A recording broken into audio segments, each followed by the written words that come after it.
Hey, Dr. Stock, look who I found. I am pumped to see you here, and I'm looking forward to hearing what you got to say. So I'm going to leave it all to you in the studio here. Well, thank you very much, Stock Mo, and thank you for letting me use your studio. It's different being in a different location. I almost forgot to even look to see where the camera was recording this. I have some technicals to talk with you for SPY QQQ. We have got to talk about it because it is getting critical out there to pay attention to the direction that the market goes in so that we are positioned properly for these markets. I'm also going to update on Bitcoin, Tesla, and NVIDIA. As a matter of fact, I should probably mention Microsoft as well because, man, oh man, we are just... it's massively important with what happened with their stock price following their earnings call. So let me go ahead and put the charts up here for you. There we go. So right now we're looking at the SPY. We're looking at the hour chart on the SPY. And we actually have a little bit of a double bottom forming on the hourly charts. And I'll put a line on there for you so that you can see it. That line is right at around 538. So we want to be watching for that. We could possibly get a bounce pushing us back up through here. We'll have to see. We're sort of on an intraday hourly basis in a bear channel right now for the SPY. If we go out to the daily chart on that to see a little bit more, to zoom out what's happening with the longer term trend that we see here.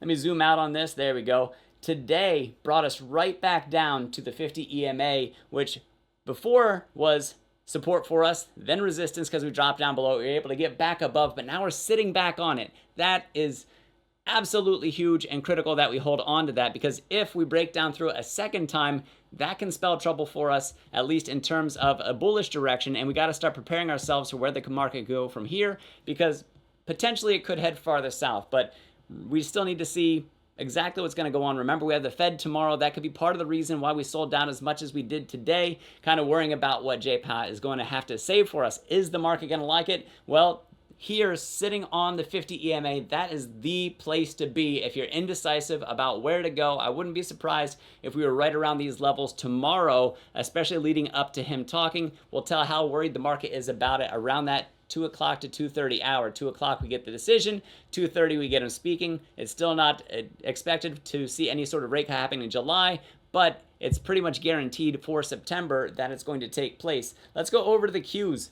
So on the quarterly chart that we're looking at, it looks like we had a little bit of a painful time on a daily basis, but quarterly we've barely moved, although we got a high wick up here. We got to see how far we sell down through that. Now the bear channel thing, what's that referring to? If we go all the way zooming into the hourly chart like we did for SPY, you can see the bear channel that we happen to be in. Let me get rid of some of these other lines. I'm not on my regular computer, so I do have to make some of these adjustments as we go. There we are. And where do we end up? Well, we sort of have that bottom-ish area right around 455, not to the bottom of the channel on this thing. So we do want to be watchful for where we could go in the near term. This is intraday, so this would be a day-to-day basis that we want to just watch and see. If we go out to the daily chart to see a longer trend, man, oh man, today, just an ugly red candle on this one. I mentioned indecision in my morning video, and we had to see which way we go. The fact that we got such a big red candle here, potentially we could go further south from here, but remember the catalyst tomorrow with the Fed. You can't discount that.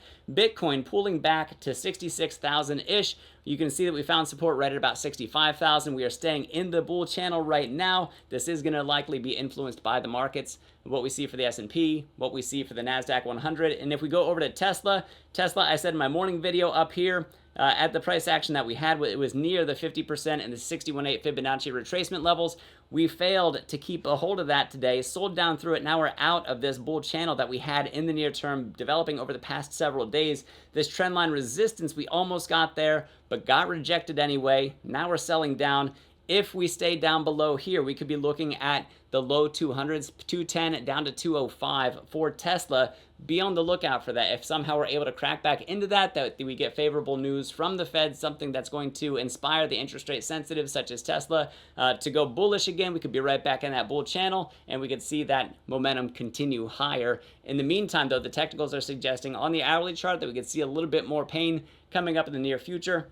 Moving over to NVIDIA, also showing us a bit of a bear channel. Major resistance up here. You can see we got rejected off of it, sold down throughout the day in the after hours, tagging all the way down to $100 per share. So if I actually put my cursor over that candle that's on there, $100.01.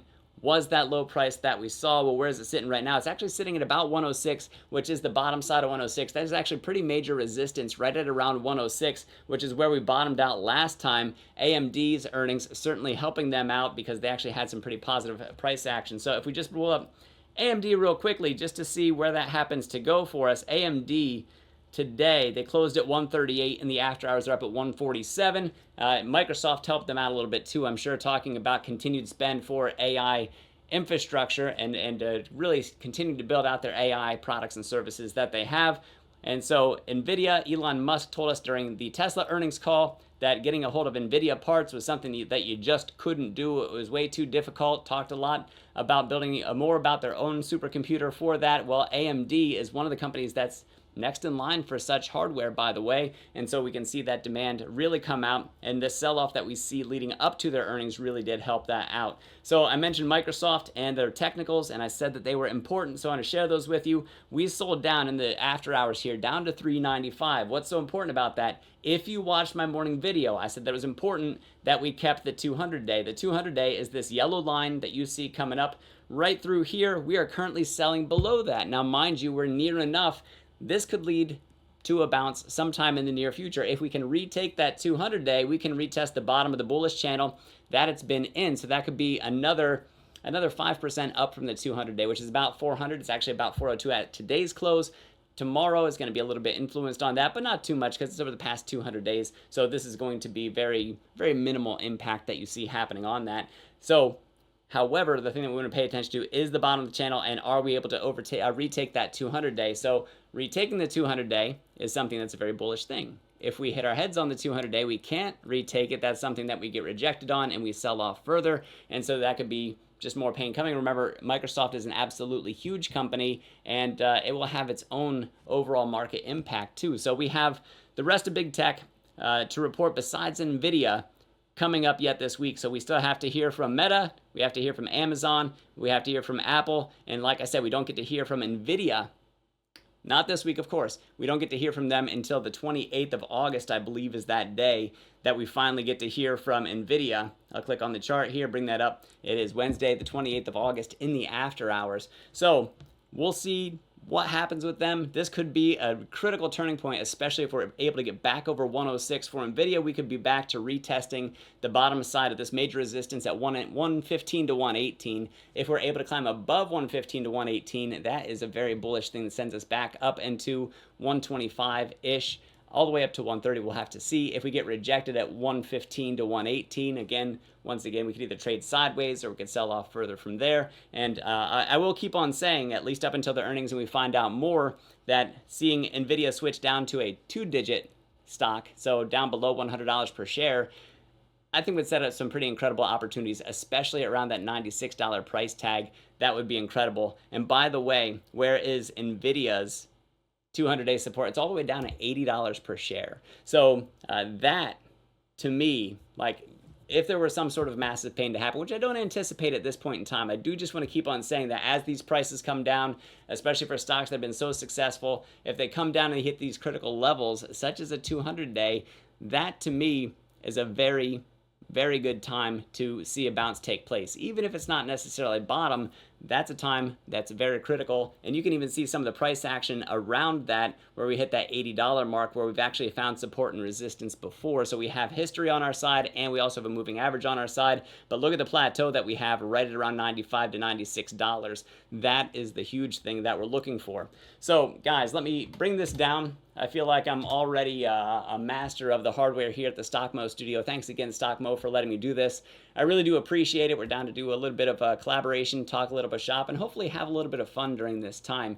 If you guys want to see my buys and sells, by the way, it is available down in the description. Find the link for the Patreon, click that, sign up, join me and my community members over at the Discord. We'd absolutely love to have you over there. And if you guys want to learn to do technical analysis like I do and really learn to empower your portfolio through technical analysis trading, there is a link down in the description for that as well. Click on that, sign on up, learn about the bread recipe. I have a chapter in there on options as well. You won't be sorry. Thank you guys for watching. I appreciate it. I am Dr. Stock, Doctor of Education. Remember, my friends, that learning is earning, and we'll see you in the next video.